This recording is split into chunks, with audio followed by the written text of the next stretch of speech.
El Real Madrid de baloncesto no ilusiona. Vente y lo analizamos. Arrancamos.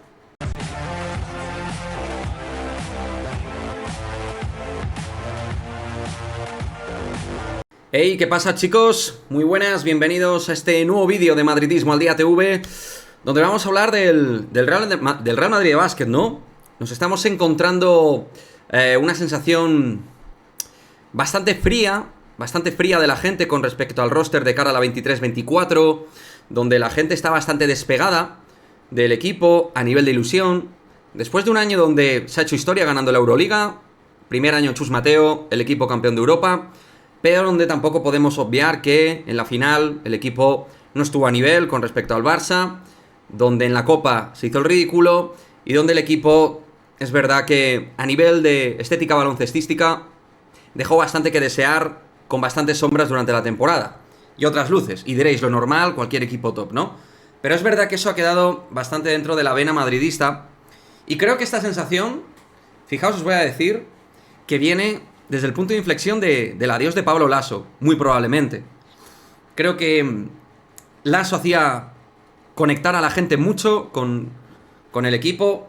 Luego también es verdad que ha habido otras cuestiones de por medio, pero creo que eso, al menos como un punto de inflexión, se puede marcar. Pero ahora, obviamente, los distintos puntos de inflexión van de lo que van, ¿no? Viendo que, pues, Mateo Españolo va al Alba de Berlín, lo de Juan Núñez, que, pues, da la sensación que es un base que va a crecer mucho en este año y medio, que vamos a ver cómo podemos verle en un futuro presente con la selección. Y luego, muchos jugadores que se han ido y un solo recambio, que sí que es de mucho nivel, que es Facundo Campaso, ¿no? A todo eso añadir que se hacen una serie de apuestas también. No se sabe exactamente por qué, se intuye que presupuestariamente el equipo, pues la sección en particular, tiene que recular un poco, de ahí las apuestas de jugadores como Carlos Alocén, seguir confiando en Alberto Abalde, por otra parte no buscar un 4 y confiar en el Illón Ndiaye y darle un peso, o el meter en primera plantilla a Hugo González, ¿no? Ya como un jugador dentro de una rotación regular. Todo eso y algunas cosas más hacen que el equipo pues genere algunas dudas, ¿no? Entonces, yo lo entiendo en base a lo que he visto baloncestísticamente, el nivel del equipo el año pasado, y tú piensas, ¿este equipo es mejor, es peor? Y un futuro además de incógnita, ¿no? Con lo de Walter Tavares, que también está generando desconcierto. Tavares no ha ayudado a la calma del madridismo, ha dejado abierta la puerta de la ilusión NBA. Es decir, su mensaje con la selección de Cabo Verde no ha sido tranquilidad madridistas o yo que sé, cualquier cosa. Todo lo contrario, es dejar ventanas y puertas abiertas a un futuro de inquietud, ¿no? A nivel profesional, de poder, ¿por qué no quizás salir del Real Madrid si probablemente no llegan a las condiciones económicas que yo merezco? Lo cual es legítimo por Tavares. A todo eso sumar que el Madrid no ha pujado por Juancho, lo de Billy no lo han visto compatible con Walter Tavares, y no se ha buscado otro tipo de jugador referencial en la línea exterior. Me refiero a un escolta. Entonces, bueno, hay una serie de cosas que a la gente le está disgustando con respecto a la proyección de la plantilla.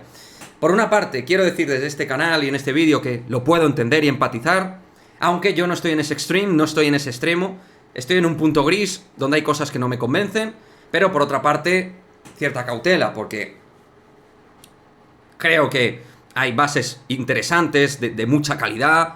Creo que tenemos 7-8 jugadores muy competitivos, que no ofrecen dudas, o que si las ofrecen son muy pequeñas. Tener en un roster a Facundo Campaso, Janan Musa, Mario Hesonja, Gaby Deck, Walter Tavares, siempre y cuando no se vaya y cumpla sueño de contrato, que a día de hoy es lo que tiene por contrato. Yabusel, nos guste o no, es un jugador de máximo nivel, a nivel ofensivo, defensivamente obvio que deja dudas. Y luego otros jugadores que tienes ahí, que obviamente son veteranos, que ofrecen algunas dudas en algunos aspectos, el Chacho, Rudy, Jul, Fabián, pero que sabes que en un momento determinado te pueden ayudar a ganar un título, como por ejemplo la Euroliga, que es lo que pasó tanto con Sergio Rodríguez como con Sergio Llull, ¿no? Momentos muy clave.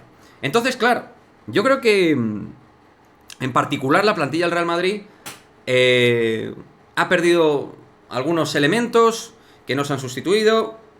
Luego, por otra parte, toma decisiones que no convencen a nivel cantera Real Madrid, que eso es algo que habría que analizar también, pero creo que hay que dejar el beneficio de la duda, porque si tú valoras fríamente los resultados competitivos en la etapa de los últimos 2-3 años, creo que en líneas generales hay buenos resultados. Quizá no todo lo que nos hubiera gustado, pero hombre, creo que esta Euroliga que se ha conseguido tiene un valor. No todo es por suerte, insisto. Creo que tiene que haber suerte para ganar, el Madrid la tuvo, pero también tuvo la calidad suficiente y el nivel competitivo y la experiencia, que es muy importante para ganar estos títulos. Por lo tanto, en este vídeo lo que quiero hacer es, punto número 1, empatizar con el madridista promedio, que hay cosas que de la directiva no le gustan, no le convencen, decisiones, lo de Mateo Españolo, mal vendido, Juan Núñez, el tema Tavares, los hermanos Hernán Gómez, el no fichar a un sustituto o a un escolta tirador, que es algo que lleva demandando mucho la gente, y el tema de Eddie, que sí, que deja una sensación, pues un regusto muy malo dentro de la afición, ¿no? Entonces eso, por una parte, todos estos análisis individuales de estas cuestiones yo las compro, pero luego también hay que ver el vaso medio lleno, no se puede ver todo medio vacío cuando vienes de ganar lo que vienes de ganar, esta última temporada, y de llegar a la final de la Liga Endesa, que es el objetivo que debes cumplir, y de ganar la Euroliga. Entonces, hay que ver las cosas como hay que verlas. Creo que un análisis racional es interesante. Creo que hay gente que también tiene un punto de ensañamiento con Juan Carlos Sánchez Lázaro. También es así, yo creo que hay de todo. Esto en la sección femenina lo vivimos mucho con Ana Rosell también, por poner un ejemplo. Y en el fútbol masculino, evidentemente, también. O sea, de verdad, que creo que hay cosas que no se han hecho bien, que no se están haciendo bien, pero que creo que tenemos un buen equipo, que tenemos jugadores estrellas nivel Euroliga, que tenemos una plantilla de 7-8 jugadores de máximo nivel, cada uno en sus apartados, y que vamos a ver si esa plantilla 7-8 jugadores, le añades a que funcione esta temporada bien algunas incógnitas como Alberto Abalde y Carlos Alocén, como por ejemplo Vincent Poirier, que bajó sus prestaciones en la última temporada, y si está bien es un buen recambio para la que podría ser, veremos, la última temporada de Tavares en caso de no renovar. Obviamente si saliera Tavares, cosa que creo que no es imposible, pero tampoco factible, entonces quedaría una sensación realmente terrible, apocalíptica, pero mientras esto no pase, Tavares es jugador del Real Madrid y puede cumplir su contrato. Otra cosa es que de cara a la próxima temporada Tavares se quiera ir como agente libre, no renovar, y está en su legítimo derecho de no renovar su contrato con el Real Madrid. Si no le ofrecen lo que económicamente pide, creo que es un error, porque si son 3 kilos lo que pide, creo que está ajustado a su nivel top en Euroliga. Pero insisto, pensando en los jugadores que tenemos, en las calidades que tenemos a día de hoy, el equipo es apto para optar por todo. Y con incógnitas que te pueden salir bien o mal, o regular, Alocén, Abalde, Hugo González si coge un peso, Elillón Ndiaye. Por ahí hay una serie de cosas que habría que ver cómo se resuelven con respecto a la plantilla. Y si finalmente hay algún tipo de sorpresa de algún fichaje por ahí. Lo de Garuba parece que se enfría muchísimo por todo lo que ha salido. Pero vamos a ver cómo termina la confección de la plantilla, que deja algunas dudas y algunas certezas. Nada es perfecto, nada es... También somos muy exigentes, como somos los madridistas, y hay cosas que deberían mejorar. Veremos qué es lo que pasa, pero sí que quería pulsar un poco lo que estoy viendo a nivel de redes sociales y mostraros también mi opinión, donde en parte estoy de acuerdo con cosas que se dicen y en otras no estoy tan de acuerdo, ¿no? En fin, también importante, me gustaría vuestra opinión al respecto, ¿no? ¿Cómo lo veis todo esto? ¿Qué opinión tenéis? Si lo consideráis la plantilla del Real Madrid que no tiene capacidad de competir por las grandes cosas, si pensáis que la directiva lo está haciendo todo muy mal, si no se está trabajando de manera debida a la cantera, que yo creo que ahí más o menos todos vamos a estar de acuerdo, y que a lo mejor ciertos jugadores podrían tener un peso específico ya en la primera plantilla. Cosas que no termina de comprender uno. Pero, como digo, me gustaría que me dejéis vuestra opinión al respecto y nos vemos en el próximo vídeo. Chao, chao.